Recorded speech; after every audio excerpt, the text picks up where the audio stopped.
आधी रात का समय था। अविनाश अपनी कार से लौट रहा था। अविनाश एक सॉफ्टवेयर कंपनी में काम करता है। उसने हाल ही में शहर में थोड़ी दूर एक कॉलोनी में घर लिया है, जहां आसपास कुछ ही घर हैं। अविनाश को घर पहुंचने की जल्दी थी, इसलिए वो हाईवे पर तेजी से कार चला रहा था। रास्ते में धुंध होने के कारण अविनाश बहुत कम दूरी तक ही देख पा रहा था। तभी अचानक उसकी कार से कोई टकराया। अविनाश घबरा गया। उसने ब्रेक लगाया और कार फिसलती हुई थोड़ी दूर पर जाकर रुक गई। अरे नहीं, ये आखिर था क्या जो मेरी कार से टकराया? कहीं वो कोई इंसान तो नहीं? मुझे जाकर देखना होगा। अविनाश डरा हुआ कार से नीचे उतरा और आसपास देखने लगा। अरे यहां तो बहुत अंधेरा है और ऊपर से धुंध, कुछ भी नहीं दिख रहा। जरूर कोई जानवर टकराया होगा। अरे नहीं, बहुत देर हो गई, मुझे ऐसे निकलना चाहिए। अविनाश अपनी कार स्टार्ट करके वहां से चला गया। फिर 4 दिन बाद अविनाश ऑफिस से घर लौटा। रात के कुछ 11 बजे थे। वो अपनी कार पार्क करके घर की तरफ जाने लगा। तभी उसने देखा कि एक पड़ोस के घर में ऊपर के कमरे की खिड़की से एक लड़की उसे घूर रही थी। अविनाश भी उस लड़की को देखकर मुस्कुराया और घर के अंदर चला गया और दरवाजा बंद कर लिया। लेकिन उस लड़की की नजर अब भी अविनाश के दरवाजे की तरफ थी। रात के 1 बजे थे। अविनाश अपने कमरे में सो रहा था। तभी दरवाजा खटखटाने की आवाज आई। अविनाश उठा और दरवाजे की तरफ गया। उसने दरवाजा खोला तो बाहर एक लड़का खड़ा था। कौन हो तुम? हेलो सर, मेरा नाम धीरज है। मैं आपके पड़ोस में रहता हूँ। एक्चुअली मेरे घर का लॉक खराब हो गया है, दरवाजा नहीं खुल रहा। क्या आप मुझे कोई टूल्स दे सकते हैं जिससे मैं उसे खोल सकूं, प्लीज सर? अविनाश को धीरज पर शक हुआ। लेकिन वो लड़की तो अंदर है ना? लड़की? कौन लड़की? वही जो ऊपर के कमरे में। मैंने थोड़ी देर पहले उसे देखा था। आप मजाक तो नहीं कर रहे? मेरा घर तो मैंने किराए पर लिया है और अकेला ही रहता हूँ मैं। उस वक्त अविनाश के मन में कई सवाल उठे, लेकिन उसने सब सवालों को नजरअंदाज कर दिया। अच्छा ठीक है, तुम यही रुको, मैं टूल्स लेकर आता हूं। अविनाश टूल्स लेने अंदर गया। जब वो टूल्स लेकर वापस आया तो उसने देखा कि धीरज वहां नहीं था। उसने बाहर निकलकर चारों तरफ देखा, पर धीरज कहीं नजर नहीं आया। फिर अविनाश ने धीरज के घर की तरफ देखा। उसका दरवाजा बंद था। अविनाश को लगा कि धीरज अपने घर जा चुका है। अविनाश वापस अपने घर के अंदर जाने ही वाला था कि उसकी नजर ऊपर खिड़की पर गई। अविनाश ने देखा कि वो लड़की अब भी ऊपर कमरे की खिड़की से खड़ी उसे घूर रही है। अविनाश उसे देखकर सहम गया। तभी अचानक उस लड़की ने अविनाश की कार की तरफ इशारा किया और वहां से चली गई। अविनाश सच का पता लगाने धीरज के घर गया। उसके घर का दरवाजा बंद था। अविनाश ने बेल बजाई, पर किसी ने दरवाजा नहीं खोला। वो वापस जा ही रहा था, तभी कहीं से धीरज वहां आ गया। अविनाश धीरज को वहां देखकर चौंक गया। धीरज, तुम कहां चले गए थे? कोई लड़की तुम्हारे घर पर है, ऊपर वाले कमरे में। आप क्या बोल रहे हैं? अंदर कोई भी नहीं है। मेरा घर तो बाहर से बंद है। ठीक है, तो क्या मैं अंदर आकर देख सकता हूं? हाँ, क्यों नहीं। धीरज ने टूल्स लिए और दरवाजे को खोला। फिर दोनों अंदर गए। घर में बहुत गंदगी थी। जगह जगह धूल जमी हुई थी और मकड़ी के जाले लटक रहे थे। धीरज, यहां इतनी गंदगी क्यों है? ऐसा लग रहा है कि घर काफी दिनों से लॉक था। जी आपने सही कहा, मैं कुछ दिनों के लिए बाहर ही गया था, आज ही लौटा हूं। अच्छा, क्या अब मैं ऊपर जाके देख सकता हूं?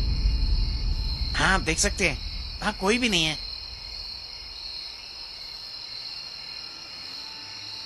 अविनाश ऊपर के कमरे की तरफ गया। उसने कमरे का दरवाजा खोला तो देखा एक लड़की बेड पर बैठी हुई थी। अविनाश उसे देखकर घबरा गया। जी, आप हैं कौन? और धीरज के घर पर क्या कर रही हैं? मेरा नाम नताशा है। मैं धीरज की पत्नी हूँ। लेकिन धीरज ने तो कहा कि वो इस घर में अकेला ही रहता है। धीरज ने ये तुमसे कब कहा? अभी थोड़ी देर पहले। वो यहाँ नीचे ही है। तुम झूठ बोल रहे हो। जी, क्या मतलब है आपका? धीरज की 4 दिन पहले कार एक्सीडेंट में मौत हो चुकी है।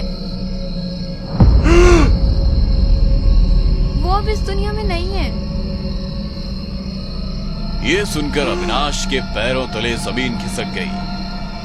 उसके कदम लड़खड़ाने लगे और वो डरकर नीचे की तरफ भागा।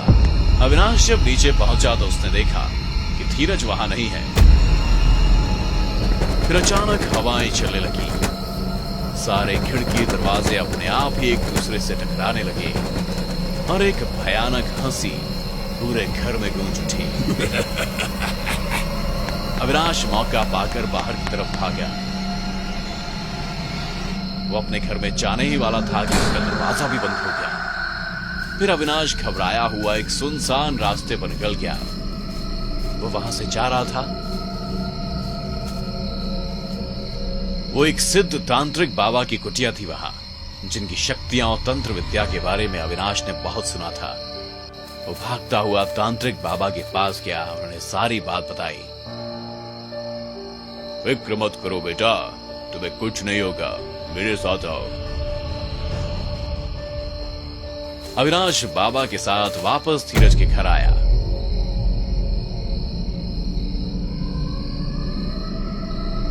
बाबा ने धीरज की आत्मा को आवाज लगाई। कहां है तू? सामने आ। तू इस बालक के पीछे क्यों पड़ा है? सामने आ।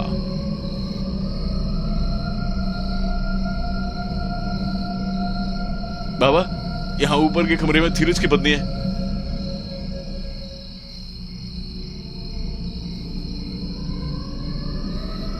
बाबा अविनाश को लेकर ऊपर के कमरे में गए।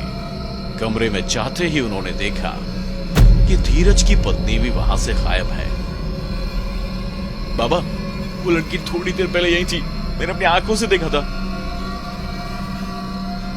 अविनाश, जिसे तूने देखा था वो एक लड़की नहीं, उसकी आत्मा थी। तभी फिर से पूरे घर में भयानक हंसी की आवाज गूंज गई। अचानक धीरज और नताशा की आत्माएं सामने आ गईं।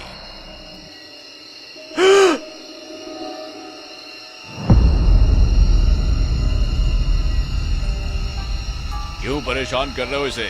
क्या बिगाड़ा इसने तुम्हारा? क्या बिगाड़ा है? याद है ना 4 दिन पहले क्या हुआ था? मैं अपने घर लौट रहा था, तभी अविनाश ने मुझे एक कार से टक्कर मार दी। मैं झाड़ियों में गिर पड़ा और मर गया। मेरी पत्नी इस सदमा बर्दाश्त नहीं कर पाई और उसने आत्महत्या कर ली। हमारी मौत के जिम्मेदार सिर्फ तुम हो। अब तुम जिंदा नहीं बचोगे।